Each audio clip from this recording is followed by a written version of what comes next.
শাকিব খান অপবিশ্বাসের দায়িত্ব নেবে না, কিন্তু দায়িত্ব নেবে তার বড় ছেলে আব্রাহাম খান জয়ের। এমন মন্তব্য করলেন মেগাস্টার শাকিব খান নিজে। তিনি জানান, অপবিশ্বাস সে চায় স্বাধীনতা, সে আমার সাথে থাকার জন্য প্রস্তুত নয়, সে চায় সিনেমা জগতে ফিরে আসার জন্য। আমি অপবিশ্বাসকে বারবার বারণ করেছিলাম যে, অপু তুমি সিনেমা বাদ দিয়ে দাও, তুমি সংসারের প্রতি মনোযোগী হও। কিন্তু অপবিশ্বাস শাকিব খানের কথা না রেখে সে ফ্রিডম জীবনযাপন পছন্দ করে।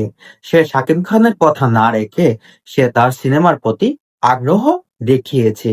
তাই শাকিব খানের সাথে অপবিশ্বাসের সবকিছু ক্লোজ হয়ে গিয়েছে। এমনকি শাকিব খান বলেছেন, অপবিশ্বাসের দায়িত্ব আমি কেন নেব, কারণ সে আমার স্ত্রী না, আমি আমার সন্তান আব্রাহাম খান জয়ের দায়িত্ব নিব। এমনটাই মন্তব্য করলেন মেগাস্টার শাকিব খান। আপনাদের মতামত কি? অবশ্যই আপনাদের মতামত কমেন্ট করে জানিয়ে যাবেন। ধন্যবাদ।